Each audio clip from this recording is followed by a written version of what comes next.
Hello, and welcome to another episode of Unworthy History.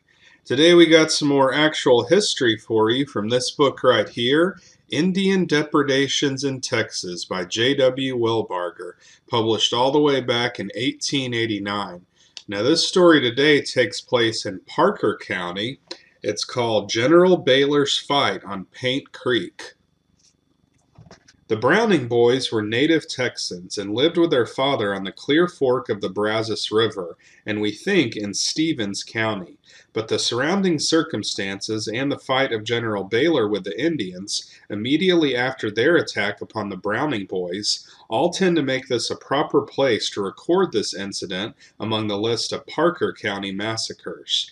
During the month of June 1860, a large party of Indians came down the Clear Fork of the Brazos River on one of their raids. After committing numerous depredations, they came upon Josephus and Frank Browning, who were out on the range hunting stock. It seems they had gotten down off their horses for the purpose of letting them graze. The horse of Josephus was hoppled. Upon the approach of the Indians, the boys made for their horses, hoping to escape by flight, as they had no arms with which to make a defense. The Indians were pressing them so closely that Josephus saw he would surely be overtaken if he waited to unhopple his horse, so he mounted him as fast as he could and started with his brother. The Indians, of course, soon came up with him and quickly dispatched him. Frank, being on an unhoppled horse, made better speed, but the Indians were well mounted, closed in on him, and wounded him in several places. Finally, he reached Hubbard's Creek, which was swimming, and plunged into it just in time to escape the foremost Indians, who were rapidly gaining on him. The Indians, seeing that they would have to swim in the creek if they followed him further, gave up the chase and left. The news of this sad affair soon reached the ears of General John R. Baylor, who happened to be in that section of the country with a small party on a cow hunt. We take the following accounts of the fight which ensued from H. Smith's historical sketch of Parker County. In June of 1860, General John R. Baylor, who now resides in San Antonio with his brother, George W. Baylor, his two sons, Walter K. and John W. Baylor, and Watt Reynolds, visited the Clear Fork of the Brazos River, where the general formerly had lived.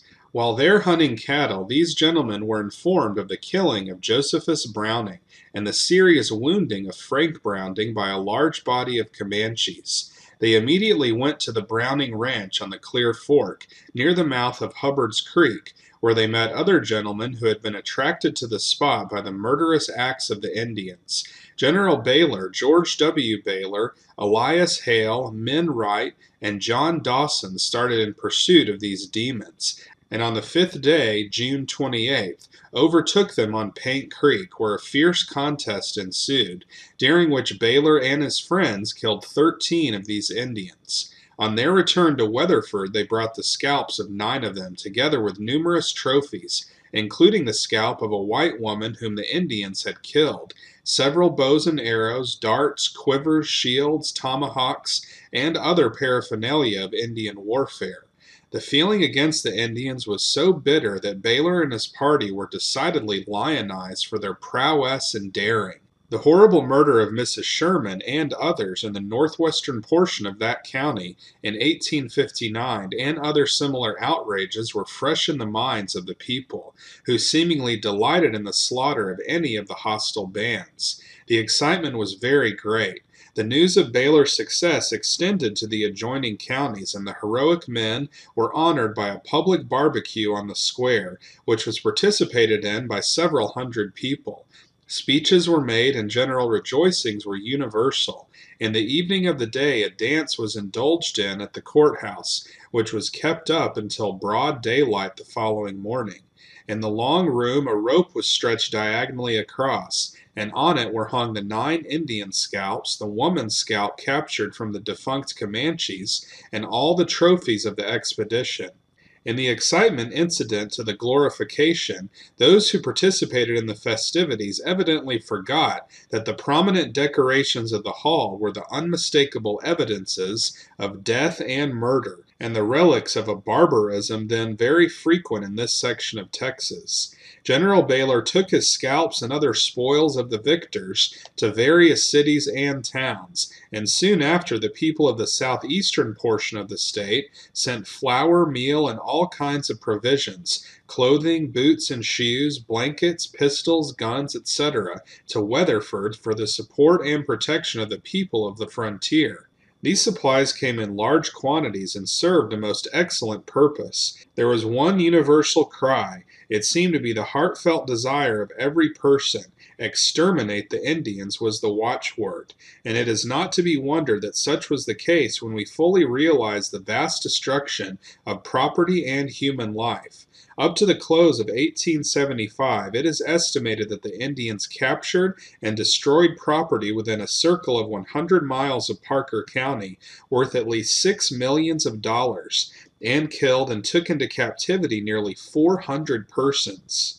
The reservations 9 miles below Belknap and 12 miles above in Young County, on which were upwards of 1,000 Indians, were broken up, and the Indians were driven beyond the Red River on the north and the Pease River on the west. Colonel Robert S. Neighbors was the government Indian agent, and Shapley Ross of Waco was the reservation agent. Yet with all the terror and devastation of those days, and the insecurity of persons and property in this very section of Texas then, no portion of the great states of New York, Pennsylvania, or Ohio can boast of more security than the Texas frontier, even 150 miles beyond Parker County enjoys today. The periodic predatory incursions of these wild men are ended. Civilization and population have driven them far away from any possible danger from them, and rendered our county and vicinity places of very decided safety. Note, the book from which this was taken was published in 1877. It may not be inappropriate to here narrate an incident that took place possibly in the latter part of the same year, or the first part of the next year. Baylor gave notice to the young men that he was going to take a grand buffalo hunt, and wanted the boys to take a hand in it. As this announcement was made about the beginning of the war, a good many thought Baylor's object was to capture the United States posts along the frontier. But be this as it may, he raised a considerable force with which he proceeded far out on the plains, and although they took no government posts, they did have a glorious time in hunting and killing buffalo. When they were tired of the sport, they turned their faces towards the settlements, and reached Camp Cooper in safety. The colonel and his men, thinking they were beyond all danger, betook themselves to rest without placing any guards on post, forgetting, it seems, that it was a common practice with the Indians to follow parties returning to the settlements without making any attack upon them, until they thought themselves safe from danger. The Indians were shrewd enough to know that when in or near the settlements they would not naturally be as watchful as when they were within the enemy's country. Early one morning, while the colonel and his men were taking their ease and enjoying their pipes, a large party of Indians that had been watching for a favorable opportunity dashed in on them and stampeded and drove off nearly all of their horses, leaving most of them flat afoot. Fortunately for them, Colonel W.C. Dalrymple happened to be near with a ranging company. Being notified of Colonel Baylor's mishap, he immediately started with a party of his men in pursuit of the Indians. They were soon overtaken, and after a running fight of about 12 miles, Colonel Dalrymple and his men succeeded in recapturing nearly all of the stolen horses. 2 of the Indians were killed. None of the Rangers were hurt in this fight. Colonel Baylor is an old Indian fighter, but for once, and I believe the only time, he was caught napping. Colonel Dalrymple's services on this occasion were rendered just in the nick of time, for if the Indians had succeeded in getting away with Colonel Baylor's horses, he and his men would have had a hard road to travel in getting back to the settlements. Both these well-known gentlemen are still living, and though they are growing somewhat old, they are still hale and hearty and give promise of many years of usefulness to their country.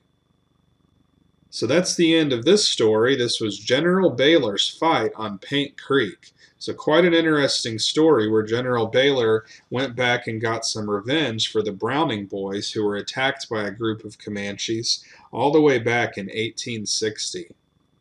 So if you want to hear more episodes like this, then be sure to like and subscribe. and we'll see you next time on Unworthy History.